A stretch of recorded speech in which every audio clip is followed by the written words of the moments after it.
বন্ধুরা নমস্কার। যতন খুলুঙ্খা। ধর্মনগরে কে জিতবে? কংগ্রেস কি ধর্মনগরে ইতিহাস তৈরি করতে পারবে?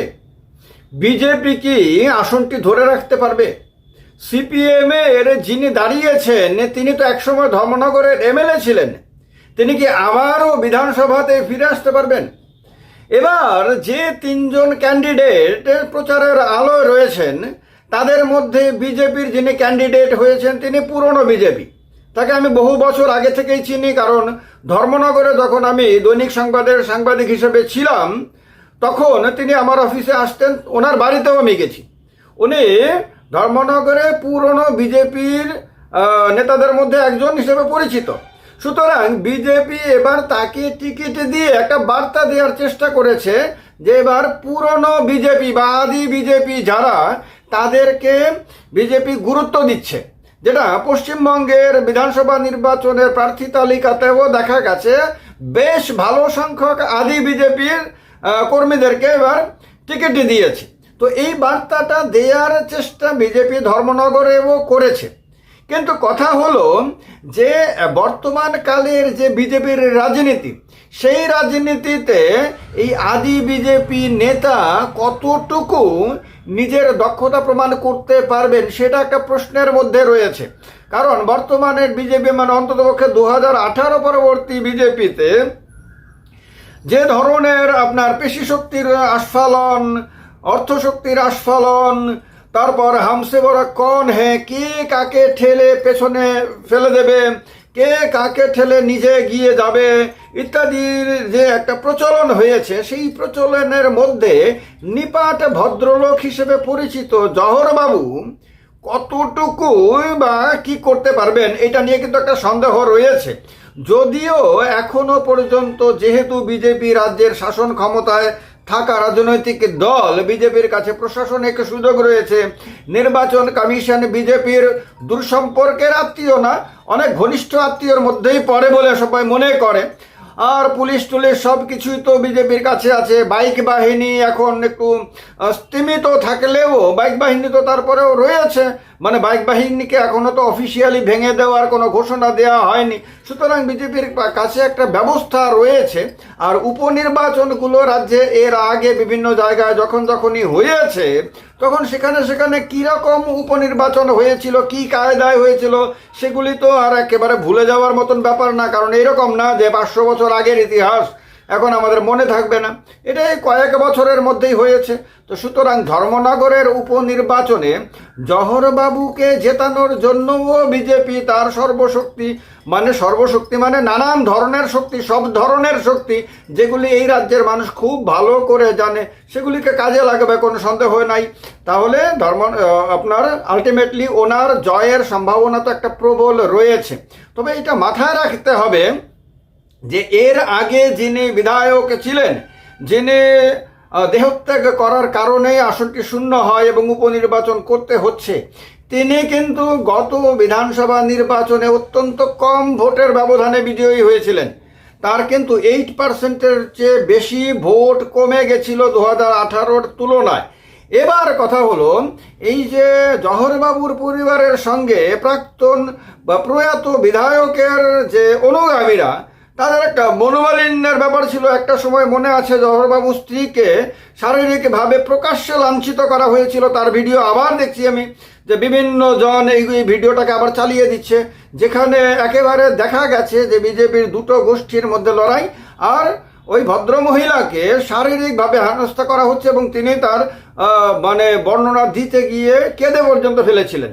তো সেই ভিডিওটা এখন আবার তুলে ধরা হয়েছে। এখন কথা হলো এই যে প্রয়াত এমএলএ উনি তো এখন নাই, ওনার অনুগামীরা যারা রয়েছে তারা কি জহরবাবুকে জেতাতে চাইবেন? তারা কি জহরবাবুর নেতৃত্বে বা জহরবাবুর পরিবারের হাতে ক্ষমতা চলে যাক এটা চাইবে?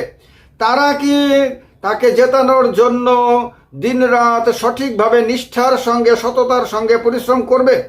যদি তারা করে তাহলে তো ঠিক আছে, যে দুটো গোষ্ঠী মিলে গিয়ে এক মন এক প্রাণ হয়ে যদি লড়াই করে তাহলে এর পূর্ণ সুবিধা বিজেপি পাবে। আর যদি তারা মনে করে যে বাবু এদের হাতে যদি ক্ষমতা চলে যায় তাহলে তো তারা সব সেই পুরনো স্মৃতিগুলি মাথায় রেখেছে, সুতরাং তারা সেই অনুযায়ী আমাদেরকে গুরুত্বহীন করে দেবে। এই গুরুত্বহীন হওয়ার ভয়টা তাদের মাথার মধ্যে যদি ঢুকে যায় তাহলে তো তারা অন্য কিছু চিন্তা করতে পারে। আর আমাদের রাজ্যে এরকম বহুবার দেখা গেছে যে মানুষ কোনো না কোনো কারণে এদিক থেকে ওদিক, ওদিক থেকে সেদিকতে চলে গেছে। এবার কথা হলো, বিজেপিতে যারা প্রয়াত বিধায়কের বা রাজ্যের প্রয়াত স্পিকারের অনুগামী, তারা তো মূলত কংগ্রেস থেকেই বিজেপিতে যোগদান করেছিলেন।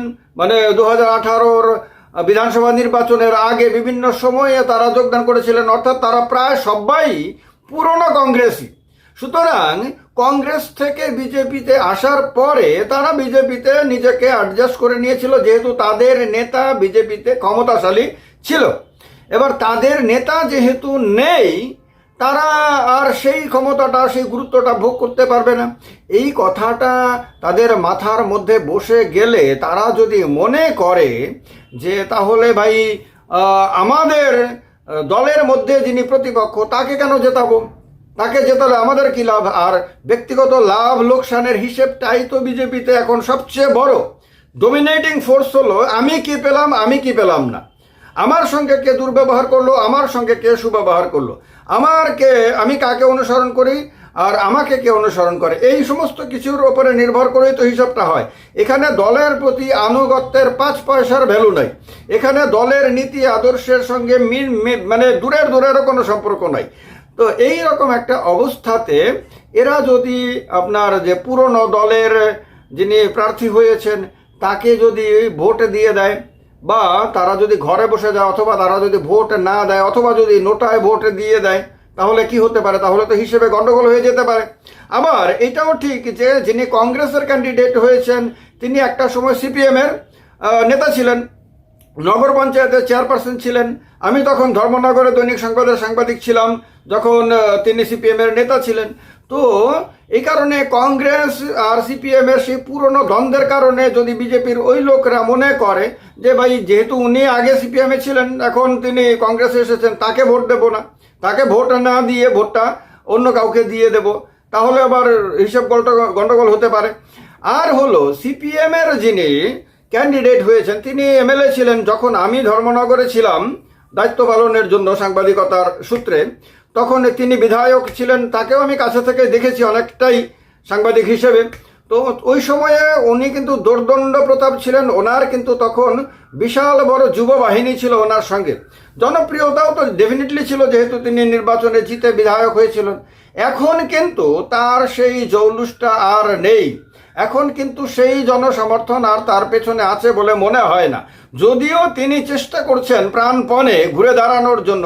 এবং আমি সাম্প্রতিককালে তার নমিনেশন পেশ করার দিন যে ভিডিওগুলো দেখলাম সোশ্যাল মিডিয়াতে, সেই ভিডিওতেও দেখলাম যে তার সঙ্গে কিন্তু বিশাল সংখ্যক মানুষ আসেনি।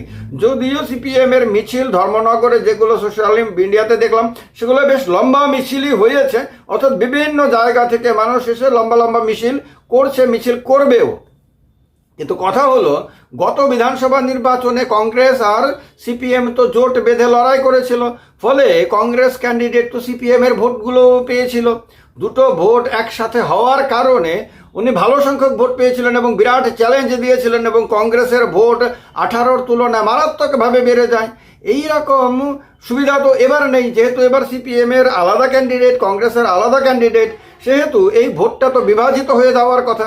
তাহলে দুদিকের ভোট যদি মানে দুটো দলের মধ্যে যদি বিরোধী ভোটটা ভাগ হয়ে যায়, তাহলে বিজেপির ক্যান্ডিডেটকে বিজেপির অনেকে ভোট না দিলেও হয়তো বা তিনি জিতে যাবেন আরামে, কারণ তার কাছে তো বিজেপির একটা ভোট তো রয়েছে।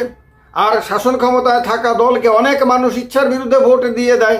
আর তাছাড়া নির্বাচন কমিশন যদি একটু আশীর্বাদ দেয়, একটু সহযোগিতা করে, একটু বিভিন্ন সময়ে গুরুত্বপূর্ণ সময়ে যদি চোখগুলো একটু ঘুরিয়ে রাখে, চোখ মুখ যদি ঘুরিয়ে রাখে, তাহলে বিজেপির ছেলেরা ভালো করে জানে যে আপনার পোলিং স্টেশনে, কাউন্টিং স্টেশনে কি করতে হয়, কিভাবে কি করতে হয়, এগুলিতে তারা এতদিনে অভিজ্ঞ হয়ে গেছে। বিভিন্ন উপনির্বাচনে মানুষের যে অভিযোগ তার মানে কথাগুলো স্মরণ করলে বোঝা যায়। তো সুতরাং তারা জেতানোর জন্য যতটুকু করার তারা করে নিতে পারবে। কিন্তু এগুলোই কি হবে শেষ পর্যন্ত এখনো গ্যারান্টি দিয়ে কিছু বলা যায় না। তবে এইটা ঠিক যে হিসাব বলছে, বিভিন্ন ধরনের হিসাব বলছে এখনো খানিকটা হলেও অ্যাডভান্টেজ কিন্তু বিজেপি ক্যান্ডিডেট, যদিও কংগ্রেস ক্যান্ডিডেট কিন্তু খুব পেছনে থাকার কথা না। আমার দৃষ্টিতে কংগ্রেস আর বিজেপির মধ্যেই ধর্মনগরের উপনির্বাচনে মূল লড়াইটা হবে। কংগ্রেস ক্যান্ডিডেট যেখানে যেখানে যাচ্ছেন তার সঙ্গে কিন্তু বিশাল ইয়ুথ যুব গোষ্ঠীকে দেখা যাচ্ছে, এই যুবক যুবতীদের মধ্যে উন্মাদনা দেখা যাচ্ছে, এইটা ফ্যাক্ট। কিন্তু এইগুলি কিন্তু এখন ভিডিওতে পরিষ্কার দেখা যায়, তার কারণে আপনার এটা পরিষ্কারভাবে বোঝা যাচ্ছে যে এদিক থেকে কংগ্রেস ক্যান্ডিডেট কিন্তু অনেকটা এগিয়ে থাকবেন। আর উন্মাদনা যদি দিন দিন বাড়তে থাকে তাহলে সাধারণ মানুষ কিন্তু তার দ্বারা প্রভাবিত হবে এবং তাদের মানে ইচ্ছা না থাকলেও হয়তো শেষ মুহূর্তে গিয়ে ভোটটা হয়তো কংগ্রেসের দিকে দিয়ে দিতে পারেন। সুতরাং ধর্মনগরে যদি সমস্ত কিছু সত্ত্বেও কংগ্রেস যদি অঘটন ঘটিয়ে দেয়, অর্থাৎ ইভিএম মেশিনে যদি দেখা যায় গণনার দিন বিজেপির তুলনায় কংগ্রেস কিছু ভোট হলেও বেশি পেয়ে বিজয়ী হয়ে গেছে এবং ধর্মনগরে বিজেপির ধর্মনগরটা হাতছাড়া হয়ে গেছে এবং কংগ্রেস জিতে গেছে, তাহলে কে কে অবাক হবেন একটু কমেন্ট বক্সে কমেন্ট করে জানিয়ে দেবেন। আমি কিন্তু অবাক হব না, কারণ লক্ষণ কিন্তু বিজেপির জন্য খুব একটা ভালো না, আবার কংগ্রেসের জন্য মারাত্মক কোনো খারাপও না। এই অবস্থায় আপনাদের মতামত অবশ্যই জানাবেন। ধর্মনগরের উপনির্বাচন ভীষণ ভীষণ রকমভাবে আকর্ষণের কেন্দ্রবিন্দু হয়ে উঠতে শুরু করে দিয়েছে। ভালো থাকবেন। যতন খোলমখা, সবাইকে নমস্কার।